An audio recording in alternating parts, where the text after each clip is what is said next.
Bon, Zulf Lawan, merveilleux soin.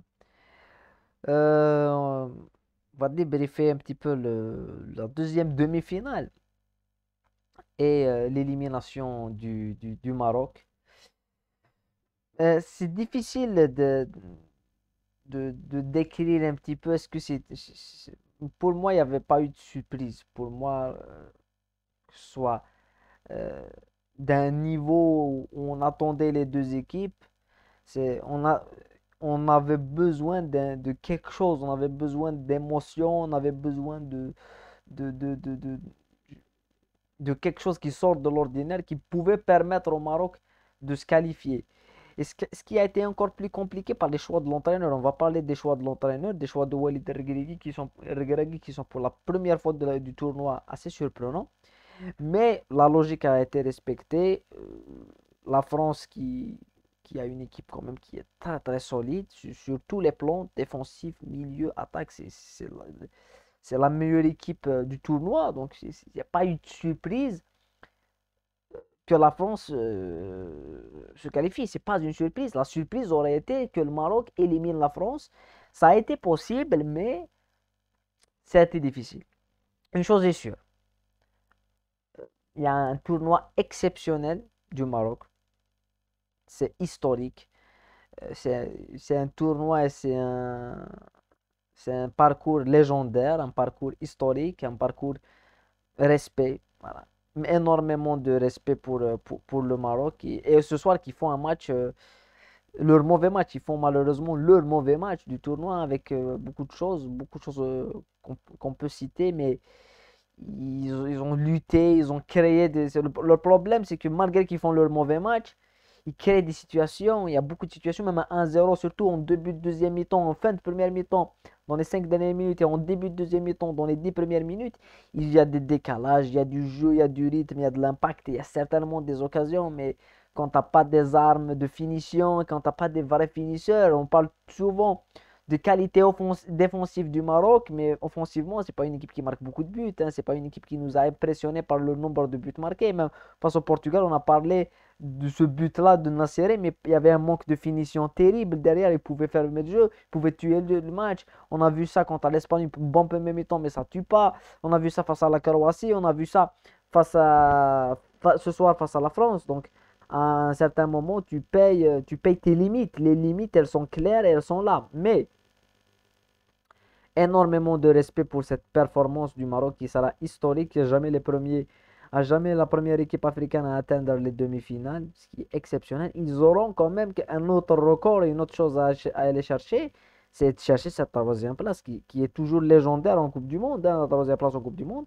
elle a toujours son impact. Et je pense que des deux équipes, de la Croatie et du Maroc, la seule équipe qui va jouer ce match-là comme une autre finale, comme une finale, c'est le Maroc, parce que je pense pas que la Croatie, qui est fait finaliste en 2018, va avoir de la l'âne ou j'ai pas encore plus que les Marocains. Donc, ça serait la première chose à faire.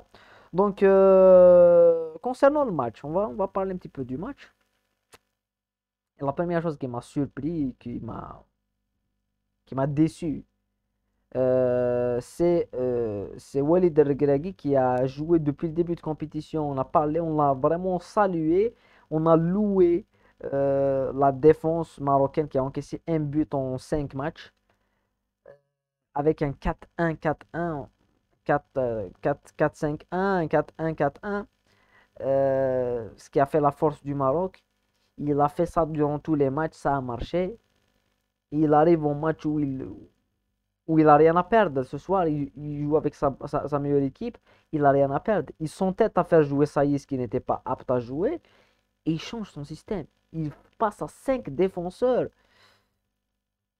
C'est quand même, ça m'a surpris. Moi, ça m'a surpris. Et en plus, ça n'a pas marché.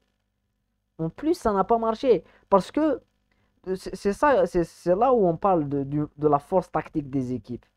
C'est-à-dire, tu as des équipes, elles peuvent en cours de match passer d'un système à l'autre. Passer à 4 défenseurs, à 3 défenseurs, à 5 défenseurs. C'est des équipes qui peuvent faire ça. On a vu l'Argentine le faire à plusieurs fois, passer de 5 à 4 défenseurs. Mais là, tu as une équipe qui joue avec 4 défenseurs depuis le début du tournoi Et dans un match où il affronte une équipe qui a des ailiers de malade, avec Mbappé, avec Dembélé, un joueur de pivot qui est de très très bonne qualité qui est Giroud, et un joueur qui va te gêner dans la transition et dans l'entrejeu, dans le half space, le demi-espace qui est Griezmann, et d'ailleurs c'est Griezmann qui allume la première mèche, et tu as une défense qui va sortir, qui va presser, ce n'est pas normal. Donc pour moi ça m'a déçu que Walid Regragui ne s'appuie pas sur les basiques. Ça a marché pendant 5 matchs. On va tenter. Si on n'a rien à perdre. Ce soir, il a rien perdu. Il a perdu une demi-finale, certes, mais c'est pour la légende, c'est pour l'histoire. On joue avec les mêmes. Saïs, il n'est pas prêt, il joue pas. Il y a, et on a vu, après la sortie de Saïs, la rentrée d'Amalah, ça a rééquilibré, ça a remis le Maroc dans son système préférentiel. Et on a vu un meilleur Maroc. On a vu un meilleur Maroc. On a vu une absence totale d'occasion pour la France parce que les deux premières les seules occasions, elles sont venues d'une défense à Taroua qui ne comprenait pas ce qu'elle faisait. C'est-à-dire que c'est des joueurs qui sont pris dans le dos parce que Saïs il est blessé, parce que Liamer il sait pas ce qu'il fait, il sort sur Griezmann, parce que Dari, il est perdu dans cette défense à 3. Donc tu repars à 4 et ça t'équilibre. Donc ça, c'est la première grosse erreur que j'ai vue. Ça n'avait rien d'utile d'essayer de faire un plan anti-X, anti-Y. Mbappé, s'il accélère, il accélère. C'est son point. Mbappé, sa seule faculté, on l'a vu ce soir, on l'a vu face aux Anglais. Et on l'a vu, Mbappé, on le connaît, hein. On ne le découvre pas, par exemple. Et même Dembélé, même si Dembélé encore un peu moins. Mais Mbappé, c'est un joueur qui mise tout sur l'accélération. C'est pas un joueur qui va essayer de dribbler 4 joueurs. Il est incapable de faire ça. On l'a vu dans le duel, dans l'impact, il perd tous les ballons. Mais dans l'accélération et dans l'espace, tu lui laisses l'espace. C'est un tueur, Mbappé, hein. Voilà. Ça, c'est la première chose. La deuxième chose, c'est le déchet technique. On a vu du déchet technique côté marocain, mais c'est incroyable. Le nombre de ballons remis, pas perdus, seulement dégagés, remis à l'adversaire. Dans le deuxième but, c'est un ballon remis à l'adversaire. Et on a vu en premier mi-temps plus de 15 ballons remis à l'adversaire. Et d'une facilité déconcertante. Le déchet technique, on dirait, c'est, je pense que le poids de la demi-finale était en plus gros, ça a été trop lourd un petit peu à supporter. Et malheureusement, c'est logique, hein. Il faut, il faut respecter comment ça se dit, le niveau, le haut niveau. Donc, mais ils ont, c'est pour ça que je dis, ils ont fait leur mauvais match. Déjà, l'entame du match, elle les a désarçonnés. Et tu as une équipe qui n'y arrive pas à arriver à contrarier, on va dire, le bloc parisien, c'est français. Mais ça arrive en fin de premier mi-temps, on a eu cette récupération, on a eu ce changement de rythme, on a eu ces côtés avec Hakimi qui fonctionne, Ziyech qui fonctionne, ça a fonctionné. Fin de première mi-temps, il y avait un retourné exceptionnel, un retourné acrobatique exceptionnel, ça ne va pas au fond, il y a Lloris qui arrête. Un début de deuxième mi-temps exceptionnel avec beaucoup de dédoublements, beaucoup de changements de rythme, et comme on l'a dit, les limites, elles sont défensives. Jusqu'à la rentrée de Abdelrazak Hamdallah. Abdelrazak Hamdallah, le numéro 9, qui a lui décidé d'assassiner le Maroc. Pour lui, il ne faut pas que le Maroc gagne parce que et c'est là qu'on voit faut respecter le haut niveau. C'est là qu'on voit un joueur qui a l'instinct du tuer parce que pour moi, Nasser fait un mauvais match. Mais entre un Nasser et Hamdallah, il n'y a pas photo. Même si un Nasiri il est mauvais, il fait un mauvais match, mais côté niveau, tu sors pas, tu fais pas l'entrée Hamdallah qui joue à Etihad de l'Arabie Saoudite. C'est pas pour descendre le niveau du championnat saoudien, mais en demi-finale de Coupe du Monde, tous ses choix ont été mauvais. Il est arrivé face à face 2 fois, il n'arrive pas à tirer. C'est quand même assez surprenant. Et l'occasion ratée, directement derrière, tu as une autre balle remise par Dari pour redonner pour les Français. Donc la logique elle a été respectée puisque le Maroc n'a pas mis les ingrédients idéaux. Et les premiers ingrédients qu'ils devaient mettre, c'est de garder leur stabilité défensive avec ces 4 défenseurs. Saïs, il n'est pas en forme, il ne joue pas. Je pense que Saïs est sorti face au Portugal et ça a continué à tuer, ça a continué à jouer. Donc malheureusement, c'est une élimination, mais avec un parcours légendaire, historique.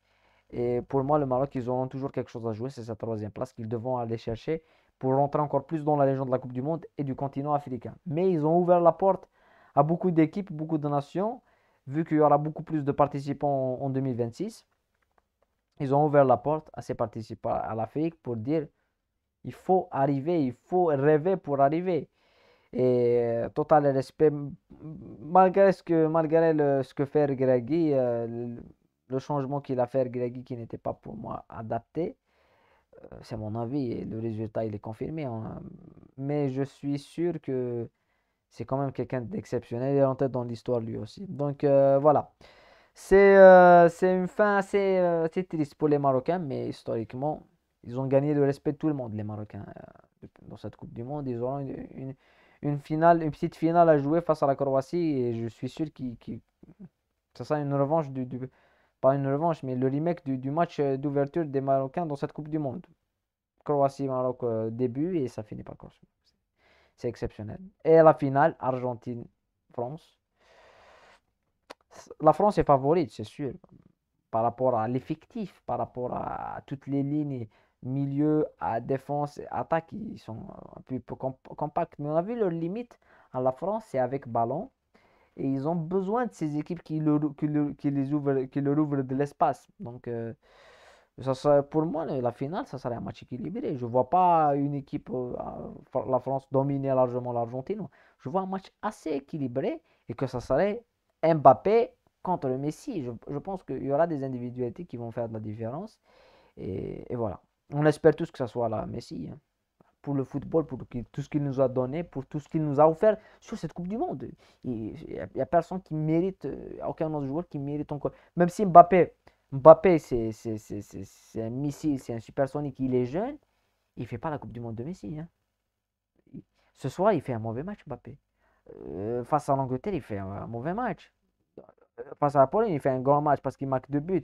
Côté statistique, Mbappé, il est intouchable. Mais si on parle que statistique, pour moi, l'homme fort de l'équipe de France, celui qui gère l'équipe de France, celui qui donne le tempo, c'est Antoine Griezmann. Griezmann, il est dans un niveau, dans un volume de jeu exceptionnel. Donc voilà, c'est l'avant-dernier débrief. Donc on va débriefer la petite finale et la finale. On se retrouve pour les prochains débriefs. Prenez soin de vous et à bientôt.